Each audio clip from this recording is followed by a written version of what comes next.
بسم اللہ الرحمن الرحیم۔ روحانی وظائف کے معزز ناظرین کو السلام علیکم۔ جب بندہ پیدا ہوتا ہے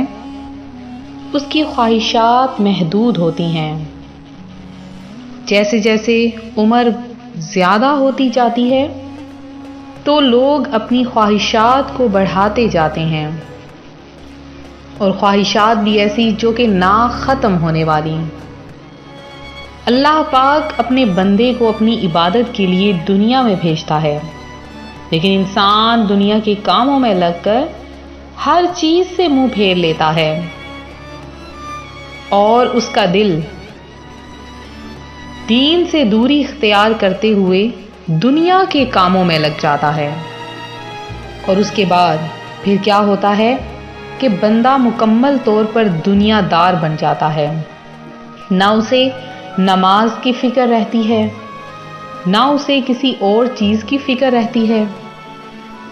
وہ اپنی ہر چیز سے عاری ہو جاتا ہے، اور پھر دنیا کے کاموں میں لگ کر وہ مکمل طور پر دنیا دار بن جاتا ہے۔ آج میں آپ کے لیے ایک ایسا عمل لائی ہوں جو آپ کی دعائیں بھی قبول کرے گا،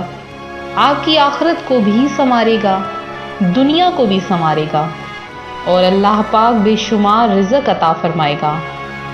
یہ ایک ایسا پاورفل عمل ہے جو بزرگان دین کا بتایا ہوا عمل ہے، اور اس پر آج تک جن بہن بھائیوں نے عمل کیا ہے ان کو بہت سے فوائد بھی حاصل ہوئے ہیں۔ تو جو میرا چینل دیکھ رہے ہیں وہ ویڈیو کو فوری طور پر لائک کر لیں، اور جو وظیفہ سننا چاہتے ہیں، دیکھنا چاہتے ہیں، اور آخر میں وہ لوگ جنہوں نے دعا میں حصہ لیا ہے، درود پاک بھیجا ہے، وہ اپنا نام دعا میں سننا چاہتے ہیں تو وہ بھی ویڈیو کو لائک کریں، ویڈیو کو شیئر بھی کریں، اور ساتھ جو بیل آئیکن کا بٹن ہے اسے پریس کریں، اور جو میرے ابھی نئے بہن بھائی آئے ہیں ہمارے اس چینل پر وہ جلدی سے ہمارا چینل سبسکرائب کر لیں۔ آپ نے بہت سے وظائف دیکھے اور سنے ہوں گے، لیکن ایسا وظیفہ جو ایک دن میں آپ کو کروڑ پتی بنا دے، یہ عمل آپ نے آج تک نہ دیکھا، نہ سنا، اور نہ ہی جانا۔ یہ عمل ایسا عمل ہے کہ اس عمل کی برکت سے آج نہیں تو کل 24 گھنٹوں کے اندر اندر آپ کو بے شمار رزق ملے گا، کیونکہ یہ ایک چھوٹا عمل ضرور ہے لیکن اس عمل کے پیچھے ڈھیروں برکات ہیں۔ وہ ڈھیروں برکات جو ہمیں دین بھی حاصل کرواتی ہیں، دنیا میں بھی آپ کا سر بلند ہوگا۔ تو سر بلند کرنے کے لیے ہمیں صرف دولت کی ہی نہیں بلکہ اپنی آخرت کو بھی سنوارنے کی ضرورت ہے۔ تو آخرت کو سنوارنے کے لیے بس صرف 5 وقت کی نماز ادا کر لیں، لوگوں کے ساتھ حسن سلوک کریں، درود پاک بے شمار پڑھیں کہ حضرت سیدنا امام عبد الرحمن سخاوی رحمۃ اللہ علیہ کے حوالے سے درود پاک کی فضیلت کے متعلق حدیث پاک نقل فرماتے ہیں۔ سرکار دو عالم نور مجسم صلی اللہ تعالی علیہ وآلہ وسلم نے ارشاد فرمایا، جس نے مجھ پر ایک بار درود پاک بھیجا اللہ کریم اس پر 10 رحمتیں نازل فرماتا ہے، اور جو مجھ پر 10 مرتبہ درود پاک بھیجے اللہ کریم اس پر 100 رحمتیں نازل فرماتا ہے، اور جو مجھ پر 100 بار درود پاک بھیجے اللہ کریم اس کی دونوں آنکھوں کے درمیان لکھ دیتا ہے کہ یہ بندہ نفاق اور دوزخ کی آگ سے بری ہے، اور قیامت کے دن اسے شہیدوں کے ساتھ رکھے گا۔ فرمان مصطفیٰ صلی اللہ علیہ وآلہ وسلم ہے کہ آپ لوگ جب بھی کسی کام کی نیت کرتے ہیں، کسی کام کا ارادہ رکھتے ہیں تو دل سے نیت ضرور کر لیا کریں، اور اللہ پاک سے دعا ضرور مانگ لیا کریں کہ دعا مصیبت و بلا کو اترنے نہیں دیتی ہے، دعا کرنے سے گناہ معاف ہوتے ہیں، اللہ کریم دعا کرنے والے کے ساتھ ہوتا ہے، دعا رحمت کی چابی ہے، دعا قضا کو ٹال دیتی ہے، دعا بلا کو ٹال دیتی ہے۔ دعا مانگتے وقت دل دعا کے علاوہ کسی اور چیز کی طرف مشغول نہیں ہونا چاہیے۔ اگر دعا کی قبولیت ظاہر نہ ہو تو وہ شکایت نہ کرے کہ میں نے دعا مانگی لیکن وہ قبول نہ ہوئی۔ جب ان شرطوں کو پورا کرتے ہوئے دعا کی جاتی ہے تو وہ قبول ہوتی ہے۔ اب آپ لوگوں کو کوئی بھی وظیفہ بتایا جاتا ہے تو یہ دماغ پہ بالکل نہ لایا کریں کہ یہ وظیفہ اثر کرے گا یا نہیں۔ جیسے ہی آپ یہ بات ذہن میں سوچیں گے وظیفہ کبھی بھی اثر نہیں کرے گا، کیونکہ ہماری دعا بھی صرف ان لوگوں کے لیے ہی ہوتی ہے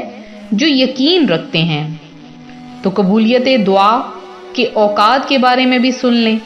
کہ حضور پاک صلی اللہ علیہ وآلہ وسلم نے فرمایا رات کے آخری تہائی حصے میں اللہ کریم آسمانی دنیا پر اپنی خاص تجلی فرماتا ہے اور ارشاد فرماتا ہے کوئی دعا کرنے والا کہ میں اس کی دعا قبول کروں، ہے کوئی سوال کرنے والا کہ میں اس سے عطا کروں، کہ ہے کوئی بخشش کا طالب کہ میں اسے بخش دوں۔ آج آپ کے لیے جو خاص وظیفہ ہے، وظیفہ تو ایک دن کا ہے، تھوڑا سا محنت والا وظیفہ ہے۔ آپ نے باوضو ہو جانا ہے، باوضو حضرات صرف یہ وظیفہ کریں، باوضو ہو جائیں، صبح سے شام تک لگاتار 1000 بار آپ نے سورہ کوثر پڑھنی ہے تھوڑی سی مشکل لینتھی ہے، لیکن آپ جب یہ 1000 بار سورہ کوثر پڑھ لیں گے اول آخر 3 بار درود پاک کے ساتھ، تو پھر آپ نے کیا کرنا ہے، اس کو پانی پر اس کو دم کر لینا ہے، پانی کو گھر کے چاروں کونوں میں چھڑک لینا ہے، اپنے اوپر دم کر لینا ہے اور پھر اللہ کی بارگاہ میں گڑ گڑا کر دعا مانگنی ہے، یا باری تعالیٰ اس سورہ کوثر کے فضیلت، اس سورہ کوثر کی برکت سے اللہ پاک مجھے بے شمار رزق عطا فرما، میں نے تیرے در پہ دعا کے لیے ہاتھ اٹھائے ہیں، یا باری تعالیٰ مجھے بے شمار عطا کرا۔ اور اس کے بعد آپ دیکھیں گے کہ اللہ کی رحمت کیسے جوش میں آتی ہے۔ تو پروین علی ہیں جنہوں نے دعا میں حصہ لیا ہے، مظہر الاسلام ہے، زہیب باقی ہیں، انس الدین ہیں اور ہارون ہیں، اور اس کے علاوہ ایک اور بہن ہیں ام اسلام ہیں، امرین عظیم ہیں، زینب خان ہیں اور حمزہ ہیں، عشرت جہان ہیں، عابدہ شیخ ہیں، عمر ثاقب ہیں، ثنا مرزا ہے، شمیر حسن ہیں، ہنا آصف ہیں، محمد آصف ہیں، لاریب حسن ہیں، محمد احمد خان ہیں، شاہ نواز ہیں جنہوں نے دعا میں حصہ لیا، فیضان احمد ہیں، قمر عالم ہیں، اور اس کے علاوہ قاسم حافظ ہیں، نوری مرزا ہیں، جمیل ہیں، حمزہ رانی ہیں، ناہید خانم ہیں، رضیہ مسز علی ہیں، محمد آصف ہیں، سلیم اللہ ہیں، دعا ظاہرہ ہیں، آفتاب احمد ہیں اور آفتاب احمد جنہوں نے دعا میں حصہ لیا ہے، اور اس کے علاوہ محمد فیصل ہیں جنہوں نے دعا میں حصہ لیا، عبد المنان ہیں، اور اس کے علاوہ محمد فیصل اور ذاکر سعد احمد ہیں، زاہد منظور ہیں، زہیب ہیں اور بشرا بیگم ہیں، سمرہ فاطمہ ہیں اور شہیر اجمل ہیں، زویا علی ہیں، زینب بھی علی ہیں۔ اللہ پاک اب سب کی تمام حاجتیں مرادیں پوری کرے، اپنی جناب سے بے شمار رزق عطا فرمائے۔ تو ملتے ہیں اپنے اگلے وظیفے کے ساتھ، فی امان اللہ۔